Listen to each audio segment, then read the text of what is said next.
Hey there, my name is Samantha Simmons. I'm a sophomore and a political science major from Hartselle, Alabama. And Finley and I have the honor of introducing Lieutenant Governor Will Ainsworth as the first guest on an oral history series of Senator Shelby. Yes, and my name is Finley Richardson. I'm also a sophomore. I'm majoring in economics and philosophy. I'm from Saraland, Alabama, and we're just really grateful to have you with us, Lieutenant Governor, if you want to take it away. Yeah, great to be here. Will Ainsworth, Lieutenant Governor, and one of the things I want to talk about first is just Senator Shelby, right? And obviously, I think hands down the greatest senator our state's ever had. But when I think about the first time I really had a face-to-face meeting with Senator Shelby, my good friend Katie Britt was working for him at the time, and I was considering running for Lieutenant Governor, and decided to go up to D.C., so flew up there and met with different congressional leaders. But really just my meeting with Senator Shelby, he was like, after he listened, he's like, go for it, right? And and so sure enough, I did, and here I am now, run as Lieutenant Governor. But you just talk about somebody that's just had such an impact on me, on millions of Alabamans, and really millions of Americans, right? When you look at the impact he's had, I mean, what a great legacy. And, certainly his leadership will have an impact on Alabama for hundreds of years. And so just so thankful I got to spend some time with him, and he really encouraged me to run for Lieutenant Governor, and, appreciate his friendship and his counsel. So, Lieutenant Governor, you touched on the impact that Senator Shelby had on all those Alabamians. How would you describe some of his contributions to the state of Alabama? Yeah, so I'm from North Alabama. You think about what he's done for Huntsville. I mean, certainly I would say Senator Shelby helped make Huntsville. He's a visionary. You look at what he's done in Mobile with, the port there, right? And just the deepening the port. He is a true visionary leader. And, no matter where I go, I was, national chair of the Aerospace States Association, but somebody talks about some project that Senator Shelby did, and just his ability to work with people of both parties to get stuff done for Alabama is legendary. And his impact is huge. Like I said, you think about Alabama as the aerospace and defense capital of the world. That's because of Senator Shelby, right? You look at the fact that our port, has the potential to grow more than any other port in America right now. That's because of Senator Shelby. You look at the infrastructure he's done, and we're right here at this university. Think of all he's done for this and all the universities, right? I'm an Auburn fan. He's done a tremendous amount for Auburn as well. But just so thankful for his leadership, and certainly his legacy will be he's done more for Alabama than any elected official in our state's history.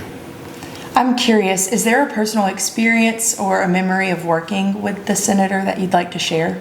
Yeah, probably my best memory was, like I said, when I went up earlier and visited with him, and just his encouragement to run, make a difference, and just get after it. But I think there's so many memories I've had of him, of where we were working on different projects, whether it's a port, whether it's infrastructure, whether it's helping our colleges and universities, whether it's helping, so many different things, right? The answer with him was never no. He was trying to let me figure out a way. We'll get our staff on, figure out how we can make this happen. And just that can-do attitude was just so positive and uplifting, and the beneficiaries of that, the people of Alabama. And so thankful for him. I love that. Never know. Are there certain qualities of Senator Shelby that you try and emulate as a leader in our state yourself? Yeah, absolutely. I think when you look at him, he's a visionary leader. I'm certainly not a visionary of his caliber, but certainly look up to him. Because you look at his vision he had for Alabama, and that's become reality. I also think just his, can-do attitude, right, is something that I love. And let's not say no, let's find a way, right? And I think if you look at just his legacy of developing, people that work for him, now the fact that his former chief of staff is a U.S. senator, and he invested in her, and Katie's got such a bright future, that's something I respect, because I always want to make sure I'm investing in our staff as well. And that's something I really respect about him is, how much he poured into his staff, and then look at the fruits now. He's got a U.S. senator that used to work for him. And just to kind of wrap us up, I think our last question will be, how has his leadership and his work impacted your vision for the state of Alabama? Yeah, we just want to capitalize on it. I think I want Alabama to still be known as the aerospace capital of the world. I think we have some of the best universities and institutions in America. I want to make sure we continue to capitalize on that and grow it.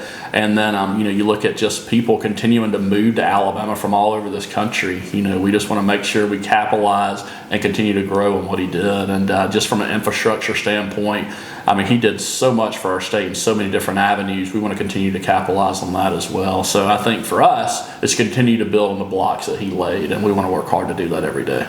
Well, Lieutenant Governor, we are just honored by your presence, and on a personal note, Finley and I are honored to honor Shelby's legacy. He is just a wonderful person for our state, so thank you so much. Yeah, Thank you Yeah. so much. We're really honored to be able to talk with you, and I echo everything Samantha said about contributing to Senator Shelby's amazing legacy on the state of Alabama. Absolutely. Glad to do it.